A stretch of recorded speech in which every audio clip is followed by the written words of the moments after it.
ज्योति नमोस्तुते दीप ज्योति नमोस्तुते। ओम भूर्भुवस्सुः पुरुषाय नमः। बोलिए गायत्री माता की जय।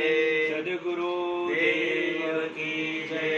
विश्व वंदनीय महाराज की जय। दिव्य दादा गुरुदेव की जय। यमराजा भगवान की जय। आत्मदेव की जय। ओम नमः पार्वती पतये। हर हर महादेव। केवुं बनाव्યું ભગવાન રમકડું માટીનો। કેવું બનાવ્યું ભગવાન રમકડું માટીનો। કેવું બનાવ્યું ભગવાન રમકડું માટીનો। કેવું બનાવ્યું ભગવાન રમકડું માટીનો।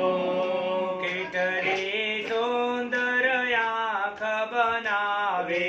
કેટલી સુંદર આંખ બનાવી। આંખની અંદર કીકી લગાવે। આંખની અંદર કીકી લગાડી। દર્શન કરો ને દિન રાત રમકડું માટીનો। દર્શન કરો ને દિન રાત રમકડું માટીનો। કેવું બનાવ્યું ભગવાન રમકડું માટીનો। કેવું બનાવ્યું ભગવાન રમકડું માટીનો। કેટલા સુંદર કાન બનાવ્યા। કેટલા સુંદર કાન બનાવ્યા। કાનની અંદર પડદા લગાવ્યા। કાનની અંદર પડદા લગાવ્યા। સત્સંગ કરો ને દિન રાત રમકડું માટીનો।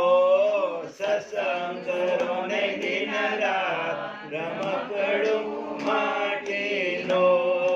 કેવું બનાવ્યું ભગવાન રમકડું માટીનો। કેવું બનાવ્યું ભગવાન રમકડું માટીનો। કેટલો સુંદર મુખ બનાવ્યો। કેટલો સુંદર મુખ બનાવ્યો। મુખની અંદર જીભ લગાવે। મુખની અંદર જીભ લગાડી। મંત્ર જપો ને દિન રાત રમકડું માટીનો। મંત્ર જપો ને દિન રાત રમકડું માટીનો।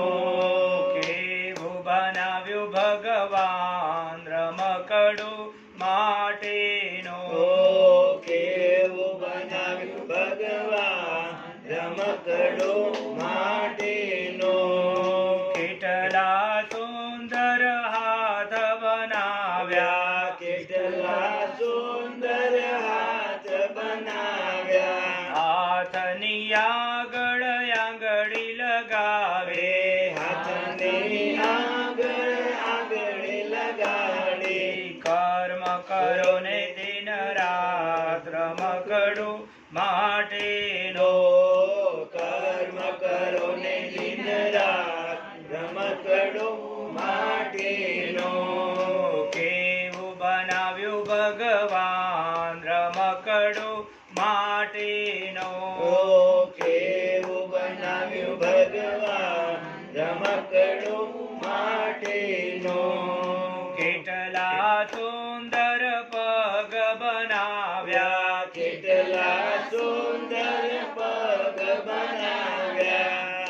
પગની નીચે તળિયું લગાવ્યો। પગની નીચે તળિયો લગાડ્યો। સેવામાં દોડો દિન રાત રમકડું માટીનો। સેવામાં દોડો દિન રાત રમકડું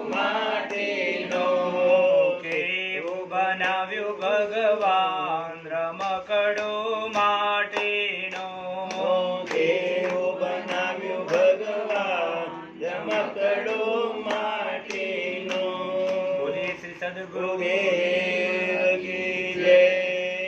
આવો કમર સીધી કરી લઈશું, બંને હાથ ખોળામાં મૂકી દઈએ, આંખો બંધ, શાંત ચિત્ત, શાંત મન, સ્વસ્થ શરીર સાથે ભગવાન સૂર્યનારાયણ પરમાત્માનું ધ્યાન કરતા કરતા ગાયત્રી મહામંત્ર એક સાથે એક સ્વરમાં ઉચ્ચારણ કરીશું. ઓમ ઓમ ભૂર્ભુવઃ સ્વઃ તત્સવિતુર્વરેણ્યં ભર્ગો દેવસ્ય ધીમહિ ધિયો યો નઃ પ્રચોદયાત. દેવ શક્તિઓનું ધ્યાન કરીશું, દેવોને પ્રણામ કરીએ.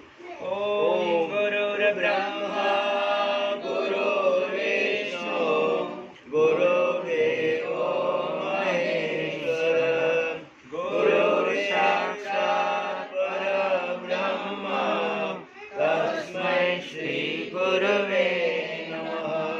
અખંડમંડલાકારં વ્યાપ્तं येन चराचरं तत्पदं दर्शितं येन तस्मै श्री गुरवे नमः. ॐ मायातो वरदे देवीं रक्षणे ब्रह्मवादिनीं गायत्री छन्दसां माता ब्रह्मयोने नमोस्तुते.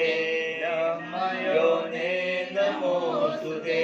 ॐ स्तुता मया वरदा वेदमाता प्रचोदयन्तां पावमाने द्विजानां आयो प्राणं प्रजं पशुं कीर्तिं द्रविणं ब्रह्मवर्चस्वं मह्यं दत्त्वा व्रजत ब्रह्मलोकम्.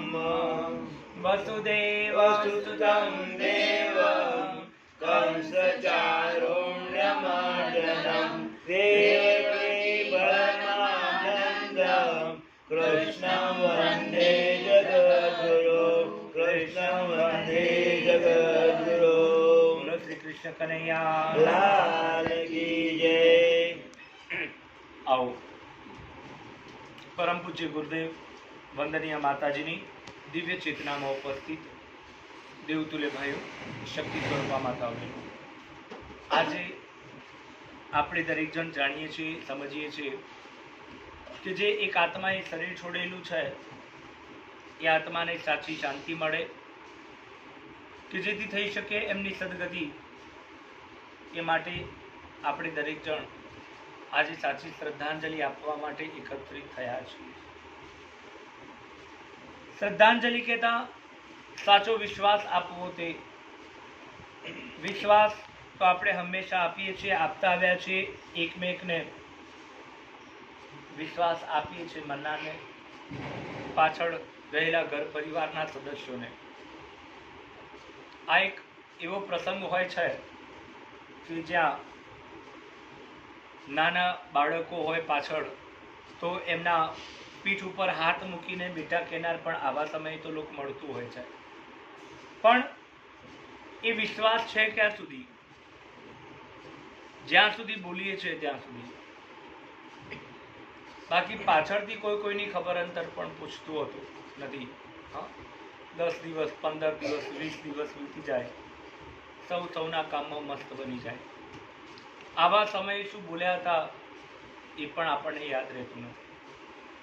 માટે આજે સાચી શ્રદ્ધાંજલિ તો એ કે બોલીએ એને હંમેશા પાડીશું, બોલીએ એને હંમેશા પાડીશું. નહીતર વાણી અને વર્તન જ્યાં જુદું થાય એનું નામ છે પાખંડ.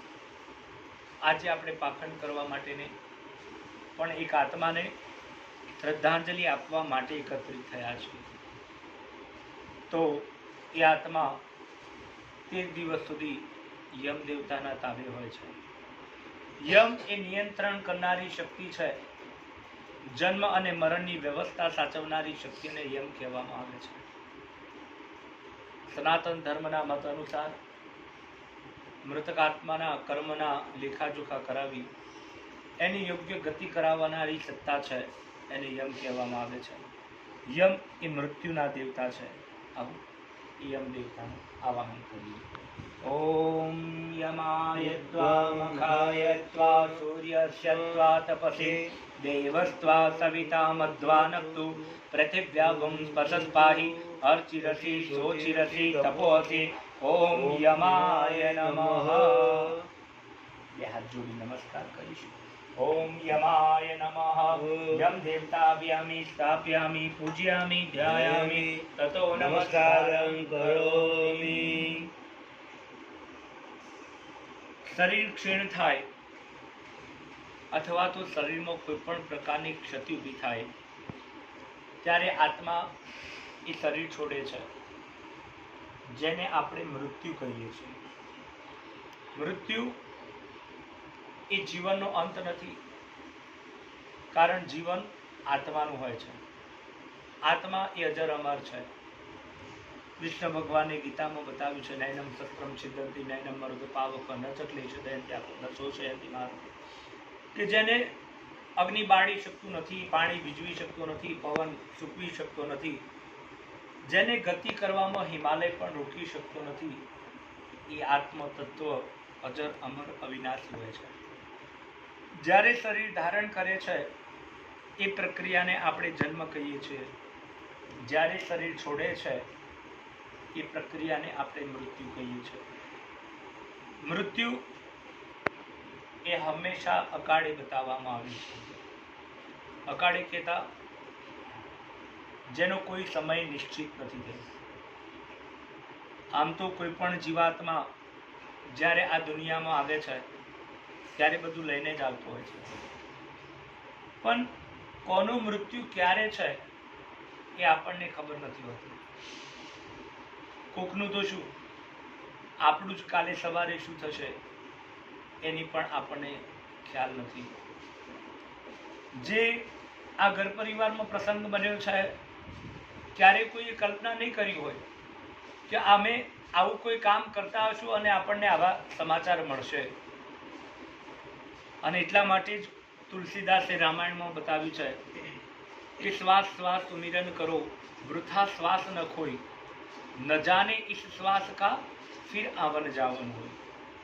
કે એક વખત લીધેલો શ્વાસ એ કદાચ પ્રાણની સાથે નીકળી તો જાય, પણ ફરીથી શ્વાસ લઈ શકીશું કે કેમ એની પણ આપણને ખબર હોતી નથી. એટલા માટે મૃત્યુ એ અકાળે બતાવવામાં આવ્યું છે. દરેકના મનમાં એક વસવસો છે, દરેકના મનમાં એક અપેક્ષા છે કે અમે મરનારનો અંતિમ સમય ન સાચવી શક્યા, કારણ કે અકલ્પિત અઘટિત એક ઘટના છે જે આપણાથી ઘણી દૂર ઘટી છે. પણ આજે આત્મદેવતાનું આવાહન કરીશું શ્રદ્ધાંજલિ માટે, સાચો વિશ્વાસ આપવા માટે. તો આત્માનું કોઈ સ્વરૂપ હોતું નથી. કોઈના મનમાં થાય કે ભાઈ શરીર તો છે નહીં તો પછી આત્મા કઈ રીતે આવી શકે? સાચી વાત છે, પણ આત્માનું આવાહન કરીશું દીવાની અંદર. દીપક દેવતા એ સાચા દેવતા સૂર્યનારાયણ ભગવાનનું પ્રતીક છે. આપણે દરેક જણ હિન્દુ છીએ. કોઈ પણ ધાર્મિક હોય, સામાજિક હોય, રાજકારણી હોય, કોઈ પણ કાર્યક્રમની શરૂઆત દીપક પ્રગટાવીને કરવામાં આવે છે. નિયમિત પૂજા ઉપાસનાની શરૂઆત પણ દીપક પ્રગટાવી થાય છે. બાળક જ્યારથી માતાના ગર્ભમાં આવે છે ત્યારથી દીપક દેવતા એની સાથે હોય છે. સૌથી પહેલા બહેનોના ગર્ભ સંસ્કાર થાય છે, એ દીવાની સાક્ષી. બાળકનો જન્મ થાય, નામ પાડવામાં આવે છે, એ નામકરણ એ પણ દીવાની સાક્ષી. બાળક ખાતું થાય ત્યારે અન્નપ્રાશન કરીએ છે, એ પણ યજ્ઞની દીપકની સાક્ષી. એમ અલગ અલગ સંસ્કારો સંપન્ન કરતા છેલ્લે જ્યારે માણસ અંતિમ શ્વાસોશ્વાસ લેતો હોય, મરણ પથારી પર હોય, કોઈ વૃદ્ધનું મૃત્યુ થતું હોય, ઘરમાં કોઈ કુટાસૂજ વ્યક્તિ હોય તો તરત કહે છે કે ભાઈ દીવો પ્રગટાવી દો. કારણ દીવો એ જ્યોત સ્વરૂપ છે, આત્મા એ પણ જ્યોત સ્વરૂપ છે. વાસ્તવિક રીતે આત્માનું કોઈ સ્વરૂપ હોતું નથી, કારણ આપણે શું બોલીએ છીએ, આત્મા સો પરમાત્મા. આત્મા એ ભગવાનનો અંશ છે. જેવી રીતે ભગવાનનું કોઈ સ્વરૂપ નથી, એવી જ રીતે આત્માનું પણ કોઈ સ્વરૂપ ના હોય. પણ જેવી રીતે બાળક સ્કૂલમાં જાય અને કબૂતર બતાવી અને ક શીખવાડવામાં આવે છે. કબૂતર અને કને કોઈ સંબંધ નથી, પણ કબૂતર બતાવવાથી બાળક ક જલ્દી શીખી જાય છે. અને કબૂતરના માધ્યમથી કની જે છાપ છે એ બાળકના મનસ્પટલ ઉપર લાંબા સમય સુધી રહી જાય છે. એટલા માટે કબૂતર બતાવવામાં આવે છે. એવી જ રીતે આત્માને કલ્પી શકીએ, આત્માને નો અહેસાસ કરી શકીએ, આપણે જાણી શકીએ. એટલા માટે આપણા ઋષિ મુનિઓએ બતાવ્યું છે આત્મદીપો ભવ. આત્મા એ જ્યોત સ્વરૂપ છે, આત્મા એ દીપ સ્વરૂપ છે. તો આવું દીવાની અંદર આત્મદેવતાનું આવાહન કરીશું. ઓમ વિશ્વદેવાસ આગત શૃણુતામગ્વં હવં એદં બર્હિ નિષિદત. ઓમ વિશ્વદેવાસ આગત શૃણુતે મઘં હવં મે અંતરિક્ષેય ઉપદ્યવેષ્ટયે અગ્નિજિહન્વા ઉત વા યજત્ર આસાદ્યસ્મિન મહર્ષિ માદયદ્વમ.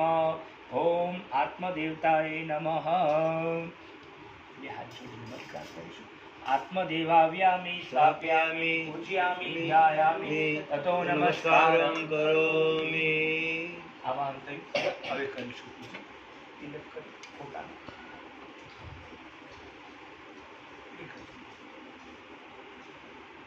ઓમ ગંધદ્વારાં દુરાકર્ષાં નિત્યપોષ્ટાં કરેશિણીં ઈશ્વરે સર્વભૂતાનાં તામિહોપવયે શ્રિયં ચંદનસ્ય મહત્પુણ્યં પવિત્રં પાપનાશનम् आपदां हरते नित्यं लक्ष्मी तिष्ठति सर्वदा. लक्ष्मी तिष्ठति सर्वदा. દેવ શક્તિનું આવાહન પૂજન થયું. બંને હાથ જોડી શ્રદ્ધાપૂર્વક નમન કરીશું. ઓમ નમો અનંતાય સહસ્રમૂર્તયે સહસ્રપાદાય શિરોરુબાહવે સહસ્રનામે પુરુષાય શાશ્વતે સહસ્રકોટિ યુગધારિણે નમઃ. સહસ્રકોટિ યુગધારિણે નમઃ. હવે પ્રથમ વાત ફરીથી દોહરાવીશું કે આપણે દરેક જણ આત્માને કંઈક આપવા માટે બેઠા છીએ. તો શું આપીશું? આપવા જેવું છે શું?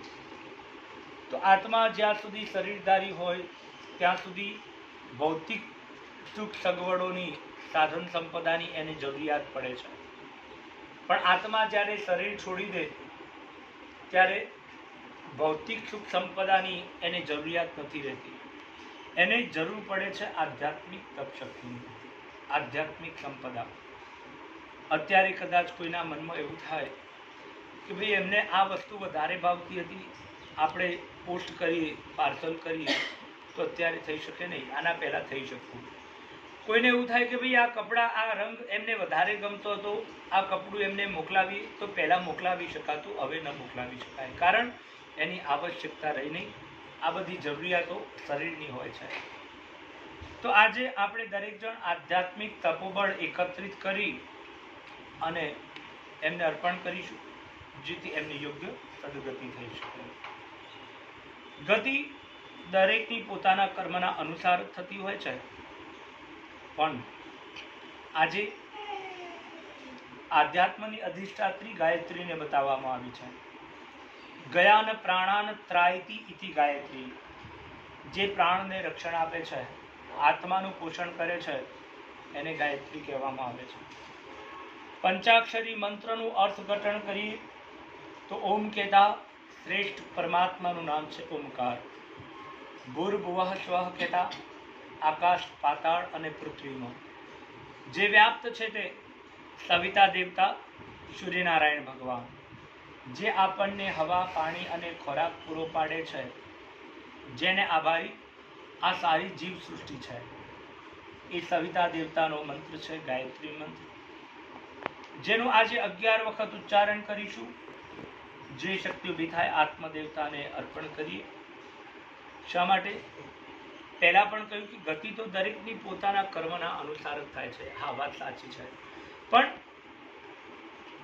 જ્યારે કર્મ જ ના રહે ત્યારે, કર્મના દોષો જ ના રહે ત્યારે આત્મા નિર્મળ બની જાય છે, પવિત્ર બની જાય છે. આ દુનિયામાં, આ સંસારમાં જ્યારે કોઈ પણ જીવાત્મા આવે છે ત્યારે જીવનરૂપી ચાદર લઈ, જીવનરૂપી કાપડ લઈ અને ભગવાનને મોકલે છે. અને એ જીવન જીવવા માટે એને કર્મ કરવું પડે છે. કોઈ એવું કહેતું હોય કે હું કશું જ નથી કરતો, તો એ શક્ય નથી. કર્મ અને જીવન બંને એકબીજાના પૂરક છે. કર્મ કરવા માટે જીવનની આવશ્યકતા હોય છે અને જીવન ટકાવવા માટે કર્મ કરવું પડે છે. બેસી રહેવું એ પણ એક પ્રકારનું કર્મ છે. તો કર્મ કરતાં કરતાં ડાઘ લાગે છે એ જીવનરૂપી ચાદર ઉપર, એ જીવનરૂપી કાપડ ઉપર. એ ચાદરને ધોવાનું કામ, એ ડાઘને મસળવાનું કામ એ ગાયત્રી કરે છે. જ્યારે કોઈ ડાઘ જતો ના હોય તો બહેનો શું કરે છે? મસળી એને કાઢી નાખ્યું છે. એવી જ રીતે ગાયત્રી મંત્રના વચલા ચરણમાં આપણે બોલીએ છીએ ભર્ગો દેવસ્ય ધીમહિ. ભર્ગ શબ્દનો અર્થ શું થાય? ભર્ગ એટલે ભૂંજવું, મસળવું. કપડા ઉપર જે ડાઘ પડે છે એ મસળી અને કાઢી નાખીએ છીએ ત્યારે કપડું સ્વચ્છ બની જાય છે. એવી જ રીતે આત્માના આ જીવનરૂપી જે ચાદર છે, જીવનરૂપી કાપડ ઉપર જે કર્મરૂપી ડાઘ પડે છે, એ ડાઘને ધોવાનું કામ આદિશક્તિ કરે છે. એટલા માટે એને પાપનાશિની બતાવવામાં આવે છે. જ્યારે એ કર્મમાંથી આત્મા મુક્ત થઈ જાય, બંધનોમાંથી મુક્ત થઈ જાય, ત્યારે એ કેવો બની જાય છે? નિર્મળ બની જાય છે, પવિત્ર બની જાય છે. અને જે આત્મા નિર્મળ બની ગયો હોય, પવિત્ર બની ગયો હોય, કર્મના બંધનોમાંથી મુક્ત થઈ ગયો હોય, એ આત્માની ગતિ કેવી થાય છે? કૃષ્ણ ભગવાને ગીતામાં બતાવ્યું, શુચિનામ શ્રીમતામ ગૃહે ધનવાન, કુળવાન, ગુણવાન પરિવારમાં એનો જન્મ થતો હોય છે, કે જ્યાં એ આધ્યાત્મિક ઉન્નતિ કરી શકે, મુક્તિના માર્ગ સુધી પહોંચી શકે. તો આવો એ માટે પહેલાં તો સમજીએ કે મંત્રથી શું લાભ. વાત સાચી છે, મંત્રથી તો ઘણા બધા લાભ છે. આપણી વૈદિક સંસ્કૃતિના ઘણા બધા ઉદાહરણ આપણે જોઈએ છે, પણ પ્રસંગના અનુરૂપ એક ઉદાહરણ જોઈએ, સત્યવાન અને સાવિત્રીનું. જગ વિખ્યાત આ ઉદાહરણ છે કે સાવિત્રી એક રાજકન્યા છે. એની યોગ્ય વય થઈ ત્યારે એના પિતાએ એને પોતાના જીવન સાથીની પસંદગી માટેની છૂટ આપી. સાવિત્રી નારદજીને લઈ અને પોતાના માટે યોગ્ય જીવન સાથીની પસંદગીમાં નીકળે છે. એક રાજા, બીજા રાજા, ત્રીજા રાજા જોયું, કેટલાય યુવરાજો જોયા, કેટલાય રાજકુમારો જોયા. સાવિત્રીનો પ્રભાવ બધા યુવકો ઉપર પડે છે, પણ કોઈ યુવકનો પ્રભાવ સાવિત્રી ઉપર પડતો નથી.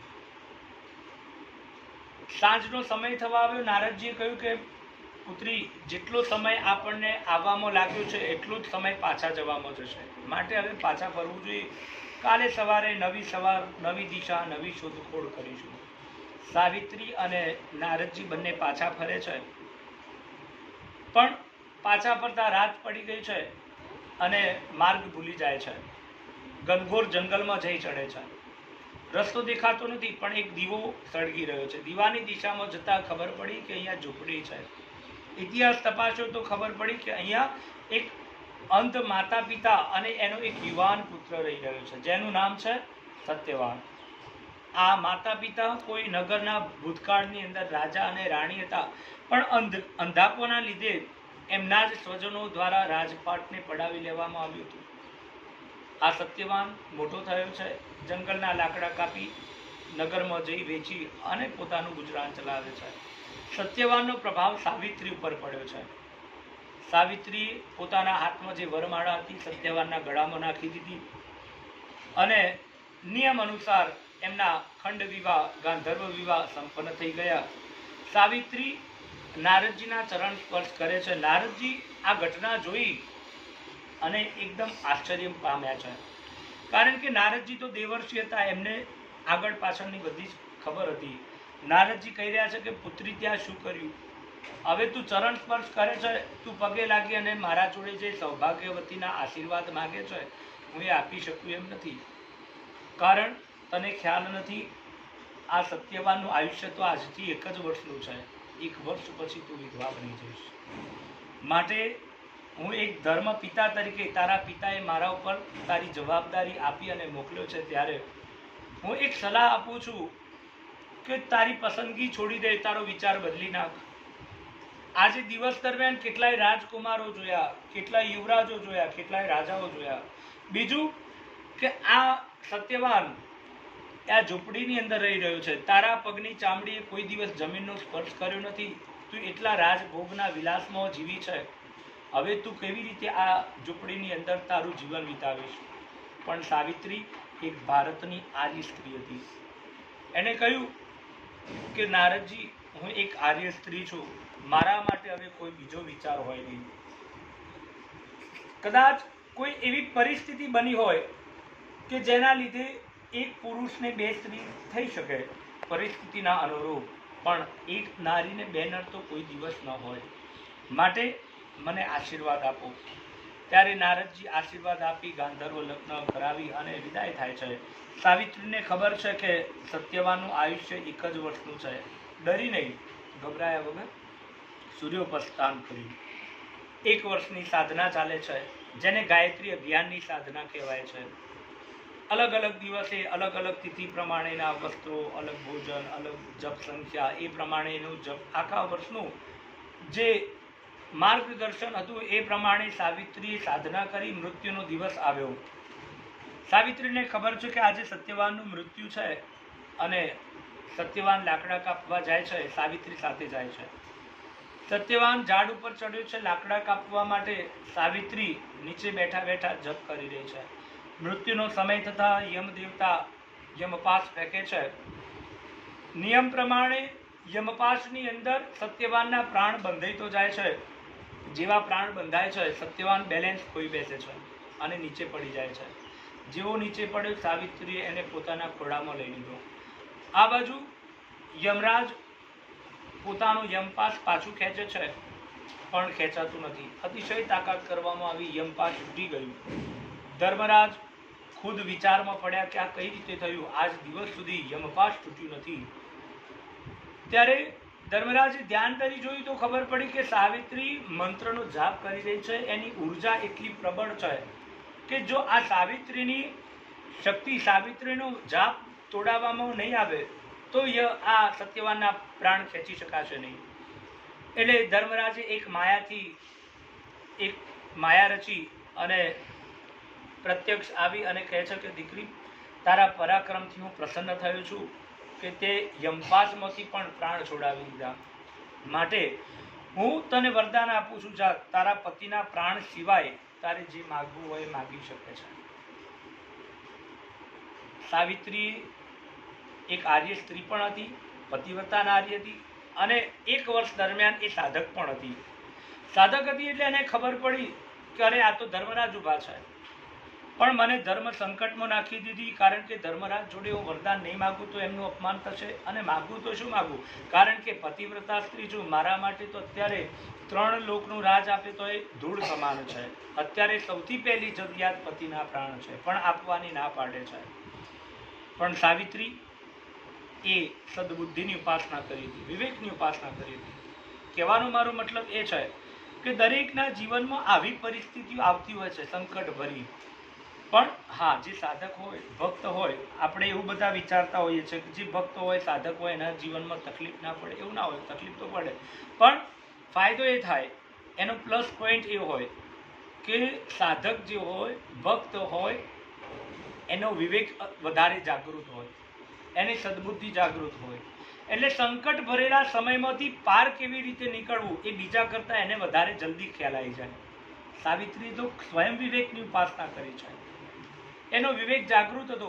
સંકટ ભરેલી પરિસ્થિતિને પામી ગઈ અને એને ધર્મરાજને કહ્યું, હે ધર્મરાજ, તમારે વરદાન આપવું હોય તો એક જ વરદાન આપો કે મારા ઘરની અંદર મારા આધળા સાસુ સસરા છે, એ મારા સાસુ સસરા સોના અને ચાંદીના હાથી ઘોડા રમતા હોય એવા મારા બાળકોને જોઈ શકે. ધર્મરાજે તથાસ્તુ કહ્યું. વચન પ્રમાણે પ્રાણ છૂટી ગયા, લઈ અને ચાલતા થઈ જાય છે ધર્મરાજ. સાવિત્રી પાછળ પાછળ છે. જાજરનો અવાજ સંભળાયો, ધર્મરાજ પાછા ફરી જુએ છે તો સાવિત્રી છે. પૂછ્યું, પુત્રી હવે શા માટે? તારું વરદાન તમે આપી દીધું. ત્યારે સાવિત્રીએ કહ્યું કે ધર્મરાજ, તમારું આપેલું વરદાન જો સાર્થક થઈ જશે તો સમય કરતાં વહેલા આ પૃથ્વી પર પ્રલય થઈ જશે. એ વચન જો સાર્થક કરવું હોય તો તમારે સૌથી પહેલાં મારા પતિના પ્રાણ આપવા પડશે, કારણ કે તમે તમારા આપેલા વરદાનમાં ફસાઈ ચૂક્યા છો. ધર્મરાજને પછી ખબર પડી, કારણ કે સૌથી પહેલાં તો પતિ વગર પુત્ર ન હોય, માટે સૌથી પહેલાં પતિના પ્રાણ જોઈએ. પ્રાણ મળે પછી પુત્ર મળે, અને એ પુત્ર પણ કેવા? સોના અને ચાંદીના હાથી ઘોડા રમતા હોય. હવે સોના અને ચાંદીના હાથી ઘોડા તો ઘરમાં ક્યારે આવે? જ્યારે સાસુ સસરાનું છીનવાઈ ગયેલું રાજપાટ પાછું આવે ત્યારે. અને આ બધું જ કોણ જોઈ શકે? આંધળા સાસુ સસરા, એટલે કે આંધળા સાસુ સસરાની દ્રષ્ટિ પણ માંગી. એટલા માટે જ યજુર્વેદના એક મંત્રમાં બતાવ્યું છે કે જે સાધક હોય એ શું પ્રાપ્ત કરે? આયુ પ્રાણમ પ્રજામ પશુમ કીર્તિમ દ્રવિડમ. આ 7 પ્રકારની સિદ્ધિઓ પ્રાપ્ત કર્યા પછી સાધકની ગતિ કેવી હોય? સાધક સિદ્ધ થઈ જાય ત્યારે વ્રજત બ્રહ્મલોકમ, એટલે કે બ્રહ્મલોકની અંદર એની ગતિ થતી હોય છે. ધર્મરાજ પ્રસન્ન થાય છે અને કહે છે કે સાવિત્રી, આ તો એક માયા હતી, પણ હવે ખરેખર તારા આ કૌશલથી હું પ્રસન્ન થયો છું. જા, તે 355 દિવસનું આ સૂર્યોપસ્થાનનું વ્રત કર્યું છે. તારી એક દિવસની સાધના ફલીભૂત થશે અને સત્યવાનનું આયુષ્ય 365 વર્ષનું રહેશે.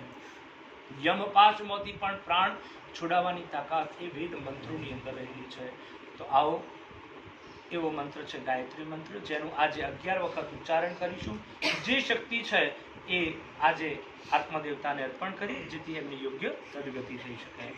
ઓમ ભૂર્ભુવઃ સ્વઃ તત્સવિતુર્વરેણ્યં ભર્ગો દેવસ્ય ધીમહિ ધિયો યો નઃ પ્રચોદયાत्.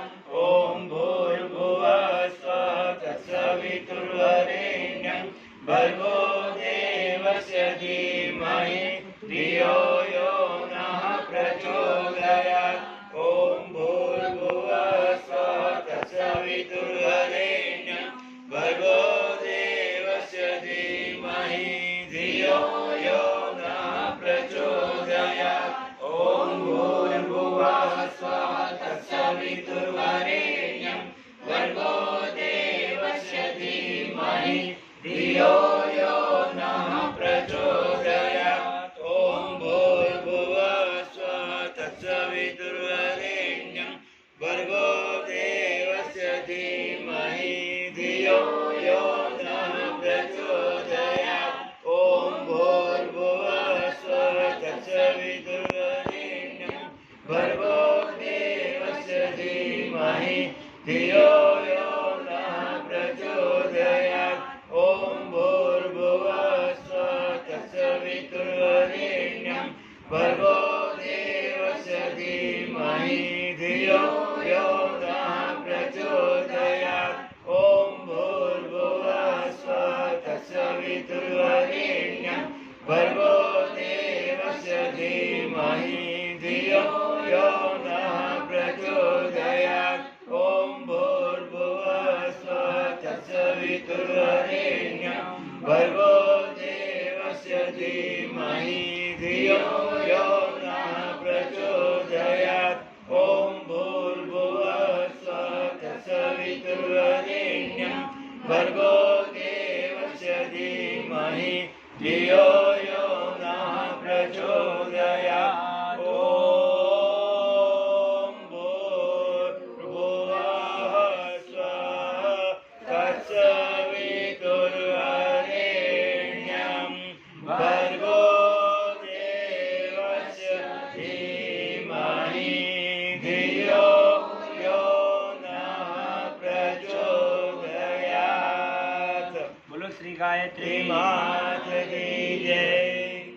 હવે બંધન અને મૃત્યુમાંથી ઉપર ઉઠાવનારી સત્તા, મુક્તિ પાવનારી સત્તા એવા મહામૃત્યુંજય મંત્રનું 5 વખત ઉચ્ચારણ કરીશું. મહામૃત્યુંજય મંત્ર. ઓમ ત્રંબકં યજામહે સુગંધિં પુષ્ટિવર્ધનં ઉર્વારુકમિવ બંધનાत् મૃત્યુર્મોક્ષીયમામૃતાत्. ઓમ ત્રંબકં યજામહે સુગંધિં પુષ્ટિવર્ધનં ઉર્વારુકમિવ બંધનાत् મૃત્યુર્મોક્ષીયમામૃતાत्. यजामहे सुगन्धिं पुष्टिवर्धनम् उर्वारुकमिव बन्धनान् मृत्युर्मोक्षयमामृतात् ॐ त्र्यम्बकं यजामहे सुगन्धिं पुष्टिवर्धनम् उर्वारुकमिव बन्धनान् मृत्युर्मोक्षयमामृतात् ॐ त्र्यम्बकं यजामहे सुगन्धिं पुष्टिवर्धनम् उर्वारुकमिव बन्धनान् मृत्युर्मोक्षयमामृतात्। ओम मृत्युंजय महादेव की जय। હવે 2 મિનિટ માટે મૌન પાડીશું. મૌનમાં અમાપ શક્તિ રહેલી છે. જે ભગવાન, જે માતાજી, જે ગુરુજી ઉપર શ્રદ્ધા હોય એમનું મનોમન ધ્યાન કરીશું. મૃતક આત્માના કલ્યાણ માટે પ્રાર્થના કરીશું. મૌન પાડીશું. સૌથી પહેલા ઓમકાર.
સદગમય ઓમ અસતો મા સદગમય ઓમ તમસો મા જ્યોતિર્ગમય તમસો મા જ્યોતિર્ગમય ઓમ મૃત્યુર્મૃતંગમય मृत्युर्मृतंगमय ओम शांति शांति शांति सर्वारिष्ट शांतिर्भवतु। હવે આવો વ્યક્તિગત જીવનમાં પણ કંઈક તપ શક્તિ માટેનો સંકલ્પ કરી અને મૃતકાત્માને અર્પણ કરીશું. એનું નામ છે શ્રદ્ધાંજલિ. તો પ્રશ્ન એ થાય કે શું સંકલ્પ કરીએ, તો એના થોડાક પ્રયોગો અહીંથી બતાવવામાં આવશે. જેની જે ઈચ્છા હોય, શ્રદ્ધા હોય, સામર્થ્ય હોય, શક્તિ હોય એ પ્રમાણે કોઈ પણ નાનો મોટો સંકલ્પ આજે અવશ્ય લઈશું મૃતકાત્માના બ્રહ્મલોકની પ્રાપ્તિ માટે. સૌથી પહેલું શ્રેષ્ઠ તો છે મંત્ર અનુષ્ઠાન. મંત્ર અનુષ્ઠાનના 2 પ્રકાર. પહેલો પ્રકાર છે 24,000 ગાયત્રી મહામંત્રનો જપ કરવો. રોજની 27 માળા કરી 9 દિવસથી પૂરું થાય. માળા ઓછી થાય તો દિવસ વધારે થાય, માળા વધારે થાય તો દિવસ ઓછા થાય. આ મિડલ માપ છે. ગાયત્રી મંત્ર ઉપર પસંદગી ના હોય તો બીજા કોઈ પણ મંત્રથી પણ તમે અનુષ્ઠાન કરી શકો છો. પદ્ધતિ આ જ રહેશે. બીજું છે 2400 મંત્રનું લેખન.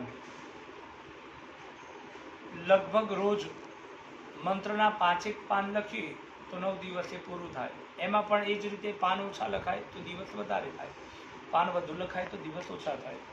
24,000 મંત્ર. ગાયત્રી મંત્ર પર પસંદગી ના હોય તો બીજા મંત્રથી પણ લેખન તમે કરી શકો છો. ત્રીજો પ્રકાર છે ગાયત્રી ચાલીસાનું અનુષ્ઠાન. રોજના 12 ચાલીસા એટલે કે 108 ચાલીસા 9 દિવસ સુધી રોજના 12 ચાલીસા. જો વધારે કરીએ તો દિવસ ઓછા થાય, ઓછા કરીએ તો દિવસ વધારે થાય. રોજના 12 ચાલીસા કરીએ એટલે 108 ચાલીસા પાઠ થાય 9 દિવસે. એ પણ એક અનુષ્ઠાન છે. અનુષ્ઠાનની પૂરી સંખ્યા જપ સંખ્યા ન કરવી હોય, એટલું સામર્થ્ય ના હોય તો નાની મોટી સંખ્યાનો પણ તમે સંકલ્પ કરી શકો છો. 5 માળા, 11 માળા, 21 માળા. એ માટે માળા હોવી એ જરૂરિયાત નથી. આપણને અંદાજ હોય કે મારા મંત્રની માળા લગભગ 5 મિનિટમાં પૂરી થાય છે, તો અડધો કલાક જપ કરીએ તો લગભગ 5 માળા થઈ જાય. કલાક જપ કરીએ તો 10 માળા થઈ જાય. માળા હાથમાં હોવી જરૂરી નથી. સમય પ્રમાણે તમે જપની સંખ્યા નિર્ધારિત કરી શકો છો. કોઈ પણ મંત્રનો જપ તમારા ઈષ્ટદેવનો, તમારો ગુરુ મંત્ર કોઈ પણ આજે કરી શકાય છે. આ થઈ મંત્રની વાત. બીજું છે વાંચન. કોઈ પણ સારા સાહિત્યનું વાંચન છે. કોઈને ગીતા ઉપર પસંદગી હોય તો ગીતાના અધ્યાયનો પાઠ કરી શકાય છે. કોઈને કોઈ સ્તુતિ આવડતી હોય, કોઈ સ્તવન આવડતું હોય તો અમુક આટલા દિવસ સુધી અમે આ સ્તુતિ કરીશું, આ સ્તવન કરીશું, આ સ્તોત્ર કરીશું એવો સંકલ્પ પણ કરી શકાય છે. કોઈ એવા ગ્રંથ હોય તો અમે આ ગ્રંથનું આટલા દિવસ સુધી વાંચન કરીશું એ પણ સંકલ્પ કરી શકાય છે. આ થઈ જપની વાત. હવે આવે છે તપની વાત. તપ કહેતા ઉપવાસ, શરીરની કઠોરતા.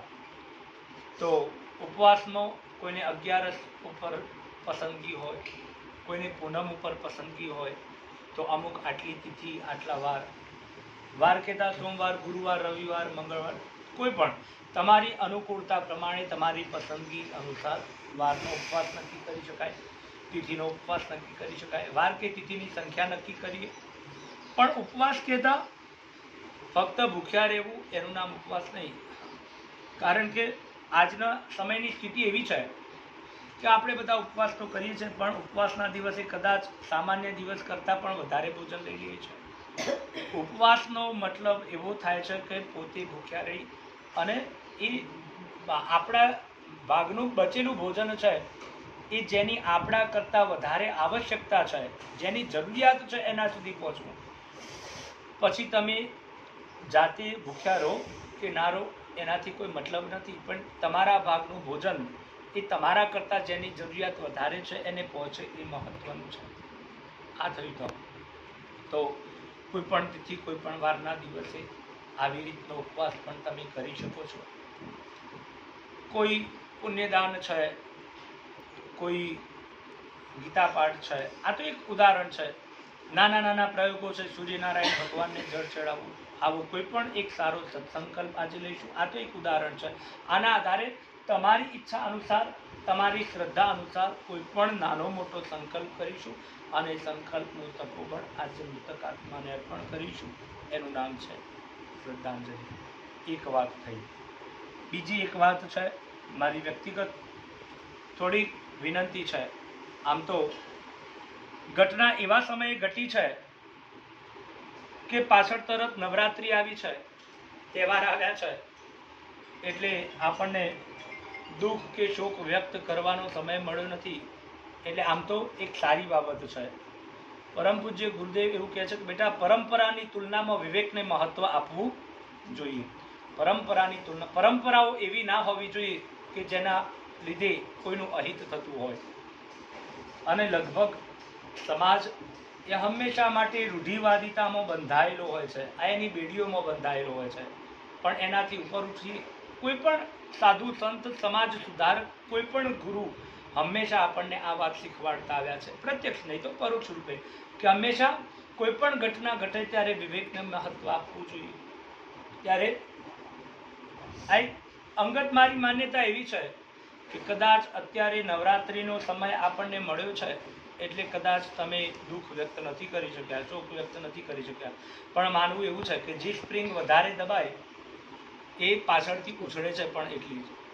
એટલે એક વિનંતી એ છે કે જ્યારે કદાચ તમને તમારું કોઈ સ્વજન મળશે, ગમે ત્યારે, નવરાત્રિ પછીનો સમય પણ આવશે, ત્યારે આપણે હમણાં ચર્ચા કરી બેસણાનો સમય, એટલા માટે મેં એક સંગીત સંધ્યાની વાત એટલા માટે કરી.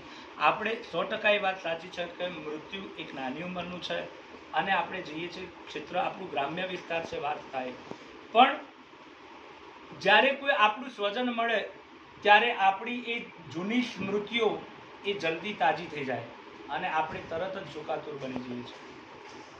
કદાચ તમે એવું પણ જોયું હશે, કારણ કે મારું તો આ ક્ષેત્ર છે એટલે ઘણી જગ્યાએ ફરવાનું થાય. 10-12 દિવસ સુધી બધા જોડે હોય એટલે કશું યાદ ના આવે, પણ જ્યારે બધા છૂટા થઈ જાય 12મા 13માની વિધિ કર્યા પછી ત્યારે ઘરના સભ્યો એ જે ઘટના ઘટી હોય, મરનારનું ઘરમાં કપડાં હોય, કોઈ વસ્તુ એવી ગમતી હોય એવું જોઈને પણ ઘણા વ્યક્તિઓ રડતા જોવા મળે છે. એક ઉદાહરણ, એક ઘટના બની છે એ હું તમને કહીશ એટલે મારી વાતનો વધારે તમને ખ્યાલ આવી જશે. એક નાની દીકરીનું મૃત્યુ થયું છે. સ્વાભાવિક છે કે દીકરીઓ દાદાને બહુ વાલી હોય. નાની દીકરીનું મૃત્યુ થયું છે, એના પછી ઘરમાં બધાની અવર જવર રહેતી.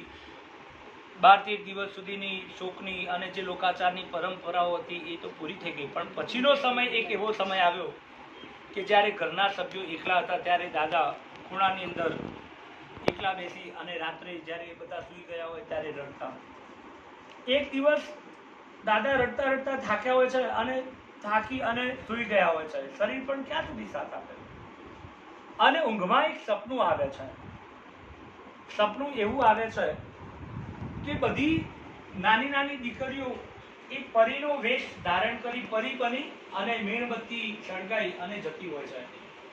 એમાં એક દીકરી પાછળ રહી જાય છે. આ દ્રશ્ય દાદા સપનામાં જોઈ રહ્યા છે. દાદા એક જગ્યાએ ઊભા છે એવું દાદા સપનામાં જોઈ રહ્યા છે.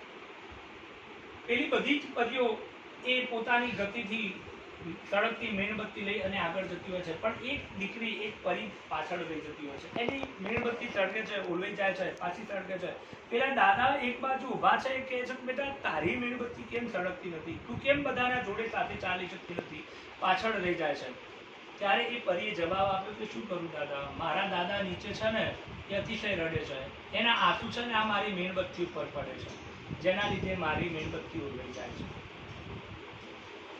તો કહેવાનો મતલબ એ છે કે આ તો કદાચ એક કલ્પના છે, પણ એમાંથી સાર આપણે સ્વીકારવાનો છે.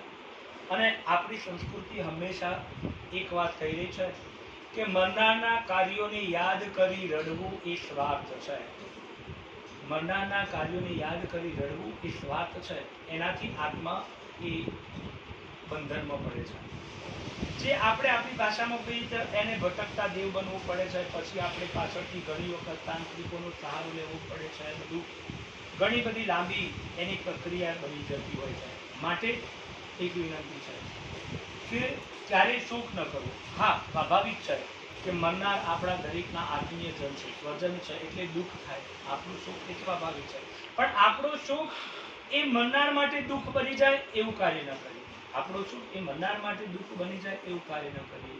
જે કાળના ગર્ભમાં શું રહેલું છે એ ક્યારેય આપણને ખબર હોતી નથી. આ સ્વાભાવિક છે કે આપણે એવું વિચારતા હોઈએ છીએ કે આપણા ઘર પરિવારમાં, આપણા કુટુંબમાં કે દુનિયામાં, સંસારમાં એવા કેટલાય અસંખ્ય જીવો છે કે જે બિચારા શરીરથી પીડાતા હશે, કોઈ મનથી પીડાતો હશે, કોઈ એવા રોગથી પીડાતો હશે, અને આપણે જોઈએ ત્યારે એવું થાય કે ભાઈ ભગવાન આમને લઈ લે તો સારું, પણ એવું હોતું નથી. આ જ્યારે ઘટના ઘટી ત્યારે આપણને પણ એવું થાય કે દુનિયામાં આટલા બધા માણસો એવા છે કે બિચારા મૃત્યુની રાહ જોઈને બેઠા છે, છતાં એમને નહીં, અને આ વ્યક્તિને જ કેમ, સ્વજનને જ કેમ. તો પહેલા પણ કહ્યું કે કાળના ગર્ભમાં શું રહેલું છે એની કોઈને ખબર હોતી નથી. ઇતિહાસ તપાસીએ મહાભારતનો. અભિમન્યુનું મૃત્યુ થયું, પિતા જીવિત છે અને પુત્રનું મૃત્યુ થયું છે. સ્વાભાવિક છે કે એક બાળક જેને લગ્ન કર્યા છે, ભર યુવાની છે, અને ભર યુવાનીમાં કોઠા યુદ્ધ કરતા કરતા વીરગતિને પામ્યો છે. અર્જુન ખૂબ દુઃખી થાય છે. પણ આ પ્રસંગ ઉપરથી આપણે એક વાત શીખવાની છે. શું? કારણ કે એક એવું અભિમન્યુને વરદાન હતું કે એ જો પુખ્ત વયનો થઈ જાય તો એની પ્રજ્ઞા જાગૃત થઈ જાય, એને આગલા જન્મનું જ્ઞાન થઈ જાય. અભિમન્યુના પૂર્વ જીવનનો એમના એનું જીવન એવું હતું કે એ રાક્ષસ યોનિમાંથી આવતો હતો. એના પૂર્વ જીવનના જે પિતા હતા એને કૃષ્ણ ભગવાને મારી નાખ્યા હતા. હવે જો એ યાદ આવે તો અભિમન્યુ અને કૃષ્ણ ભગવાનને વેર થઈ જાય. અભિમન્યુ અને કૃષ્ણ ભગવાનના વચ્ચે જો શત્રુતા થાય તો પાંડવો કઈ બાજુ ઉભા રહે?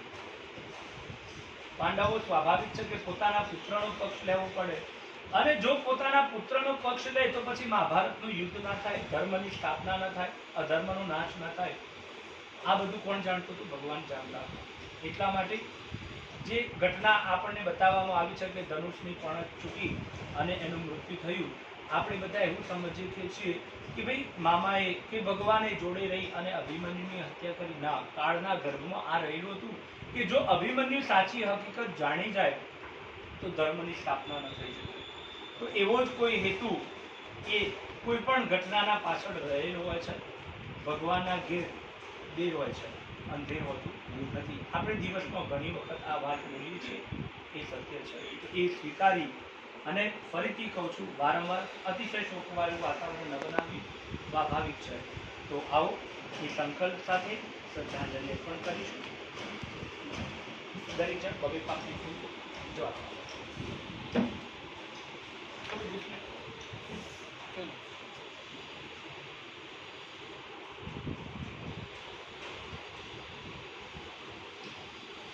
જે પણ સંકલ્પ કરી મનોમન આપણું દરેકનો કંઈક મૃતકાત્મા સાથેનો સંબંધ છે, એ સંબંધથી સંબોધિત કરી પ્રાર્થના કરીશું. એ મૃતકાત્મા તમારા બ્રહ્મલોકની પ્રાપ્તિ માટે આજે અમે આ અમુક કાર્યનો સંકલ્પ કરી રહ્યા છીએ. એ સંકલ્પનું જે પણ તપોબળ હોય, જે પુણ્યબળ હોય, જે પણ ફલશ્રુતિ હોય, એ પરમાત્મા આપને અર્પણ કરે, જેથી આપની દિવ્ય લોકની અંદર ગતિ થાય. એ ભાવ સાથે શ્રદ્ધાંજલિ.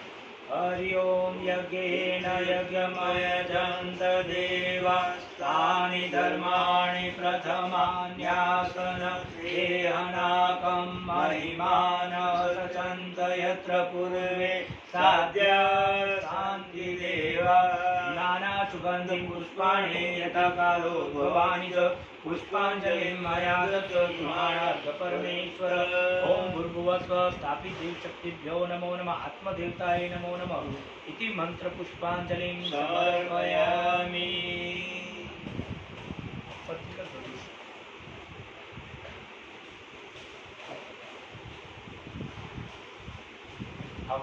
ગાયત્રી ચાલીસા પાઠ કરી અને ચોપડીમાં ત્રીજા નંબરનું ગાનું છે. રીમ શ્રીમ ક્લીમ મેધા પ્રભા જીવન જ્યોતિ પ્રજળ શાંતિ ક્રાંતિ જાગૃતિ પ્રગતિ રચના